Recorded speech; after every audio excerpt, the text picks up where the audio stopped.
Naghahanap ito ng pwesto saan bababa eh. Are we following the track? Let's go? Ayan, bababa na sila. Ayan na, ayan na.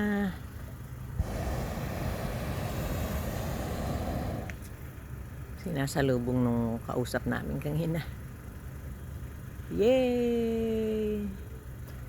Parang gusto kong gawin to pagka ganito lang, hindi malakas ang hangin.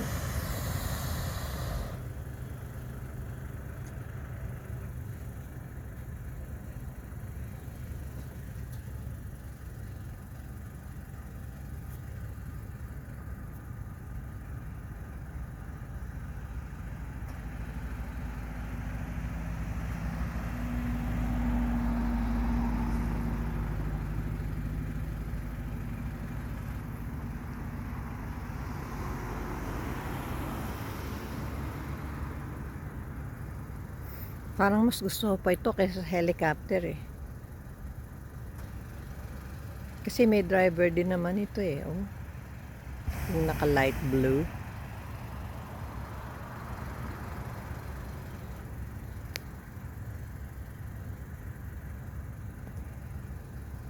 Ganda. Ang hina pa namin to sinusundan eh. 2 oras na eh. Ayan si Papo. Ganda kasi ng weather ngayon eh. Hindi malakas ang hangin.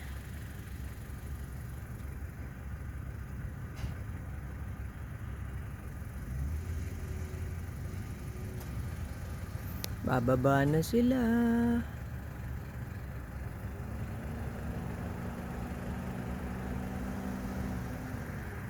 Tagal naman bumaba.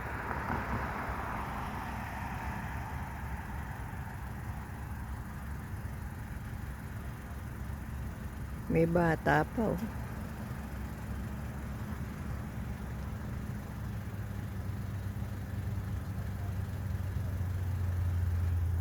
Yun yung hinihila. Yung string na yun hinihila. Tapos magkakahangin. Ay, hindi pala. Iba pala yun. Flag pala yun.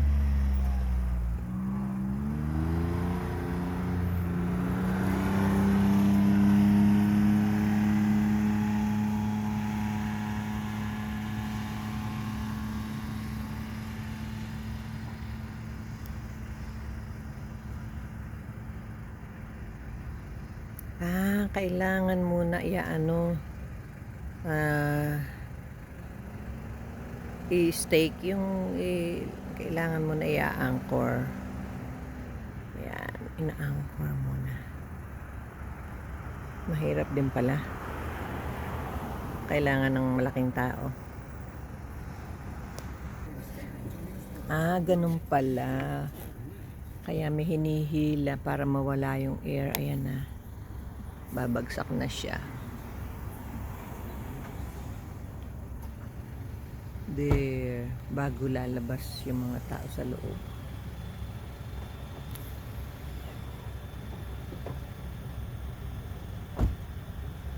Ang galing.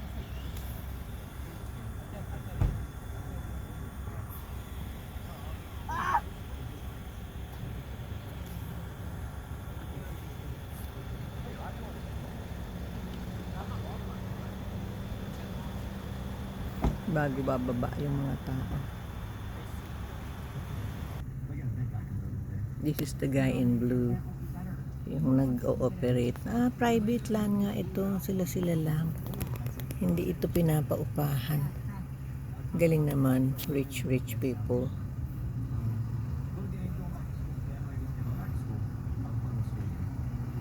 Ang galing. Tapos siguro yung mga kasi itong mamang naka-blue na to, siya yung naghihila kanina ng air. Tapos yun ang kasama niya, dalawang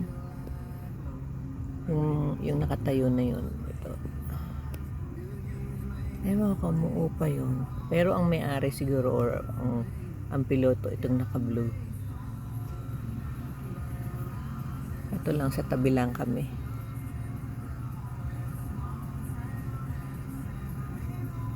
Hirap din palang alisan ng ano to, ng air. Grabe. Lumalaban, no? Lumalaban sa hangin.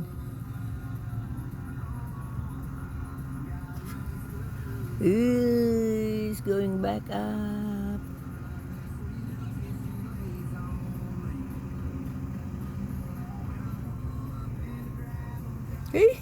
Natatanga yung mama. I thought they would anchor it. They just put down the flag there.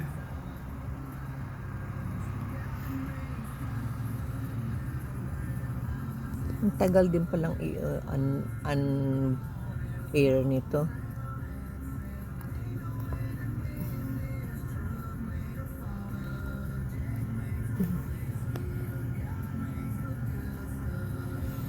O baka ito ay pinaupahan dun sa ano.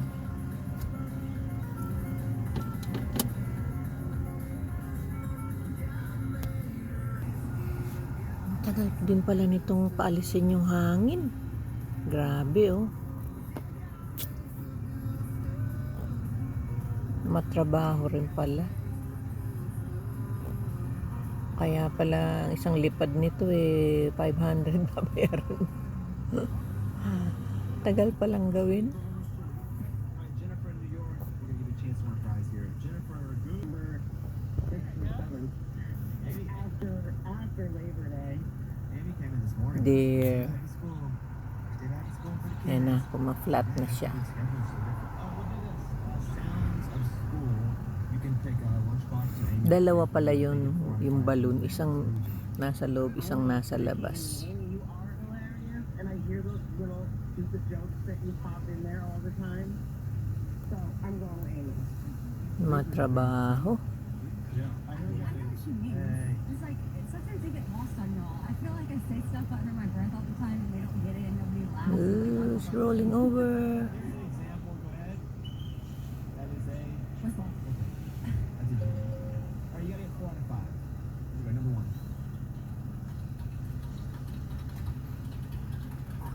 Hey, that's cool sound. Yeah. Perfect. Keyboard. Yep.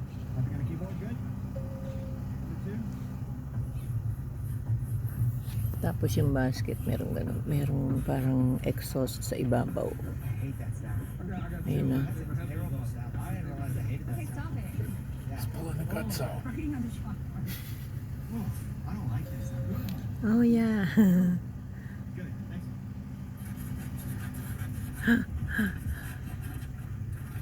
Yun, yung nasa loob na balloon. Scissors cutting. Yeah, cutting paper. Good. All right, next.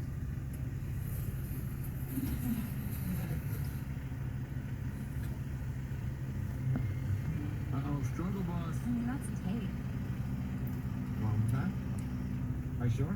So actually, they don't know where it will land because the guy, Well, you gotta look from the air for a good spot. All right, one more. Go ahead. yeah, because the truck we saw earlier, he was waiting there where we thought it will land, and then It's a pencil sharpener.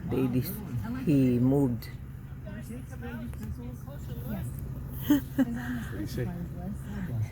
You guys can go get a closer look. Yeah, let's go look at. I want to go to the. Look at the basket. Absolutely. Just go rock right up into it.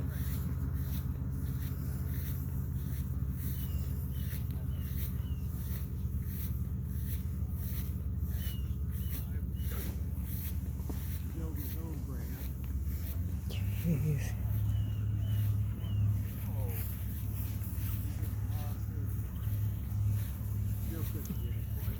How long is it? How long have you been there? They're not part of it. They were the one who gave it. An hour. And they took off from the farm field over there? Across the street from Kalahari Resort. Yeah. Dito pala lumalabas yung hangin. Ganon. Tapos eto. Mag-uusi tayo. Tapos meron silang calling. Tapos ito yung hinihila. Yung nakikita ko kanina. Yung hinihila. Ayan o. Tapos meron silang oxygen. Nakatayo lang yung mga tao.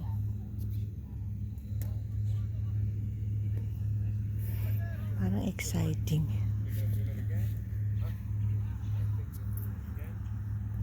We were gonna land over there, but then Yeah, I saw it. yeah, we have to go back up because there was a tree, and then it's pretty safe though. So it's, I mean, talking to him and listening to how he speaks about weather patterns and just the immense Yeah, amount of they're- knowledge that he has. They're not going to do anything to, No, not on purpose anyhow. no, definitely not. That would be a bad business decision.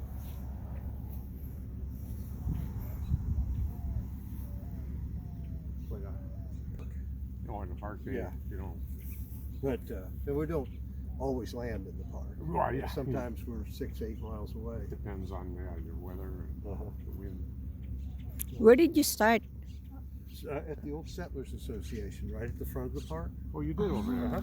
Okay. How come we saw a balloon sitting in the field over? That's where he landed. He started Oh, before. he landed over Yeah. there. Okay. He started before sunrise. Okay, I thought he was So he. going to go up. Yeah, No. he was almost done by the time we got in the air. Yeah. Oh, okay. There's only a couple hours around sunrise. It's a good time. Yeah, the atmosphere's stable enough for us.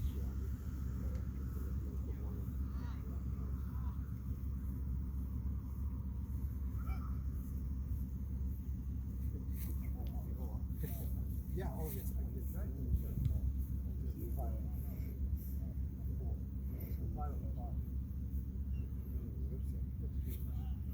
Yeah, I know. You live here in Round Rock? No, not in Round Rock. No, we live in Killeen. Killeen. So you drove here. Yes, ma'am. We live just where are we? Just somewhere there. Oh, Near okay. Kalahari. Oh, Oh, wow, yeah. yeah, it'd be convenient for you to do it then. Yeah. It's always nice to give people a first time play.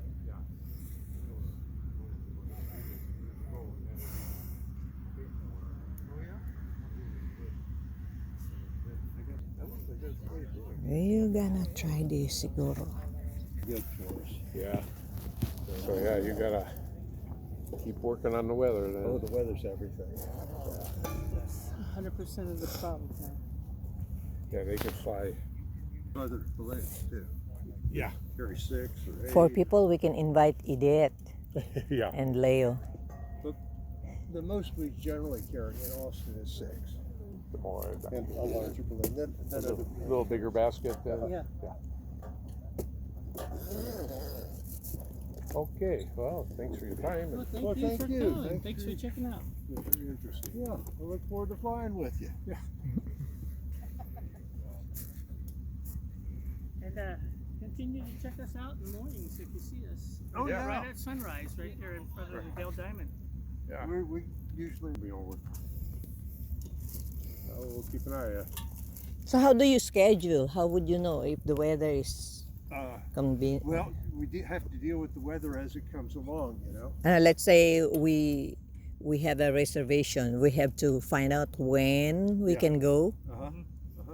Okay. And Like you say. yeah, we'll confirm it the day before. Yeah, And if it's looking good enough, then we confirm it on the morning. Okay. we say we Got plan it. on Wednesday, Uh-huh. and then you got to, like you say, depends on the weather, of course. Yeah. So. And then we'll usually the day before we have a pretty good idea of what the weather's got in store for us. And the morning of, we usually have a pretty good idea. Yesterday morning we had everybody moving and headed this way, and some thunderstorms popped up. Oh Yeah, yeah, that's right, yesterday. That was a We didn't get surprise. any rain here though. Because I remember the time when we had already a reservation, but the weather was not so nice the time, and we kept on, you know, Changing. moving and But changing. if you still have your I'll certificate have to look that from up. I us, got emails and stuff saved from Yeah, years ago. and there'll be a unique number, and we find you in the files, and we Okay. honor them forever. Oh, I no. sold the business 3 years ago, but they still honor. We still honor Yeah. all the flights. okay. So I'll check Can you that out. still retrieve the? You never know. Okay, thank you so All much. right, thanks for coming by. Yeah. It's always interesting, something different. It is. We're always looking. It's always an adventure, you know. I don't know where we're going either, Yeah. and I like that part.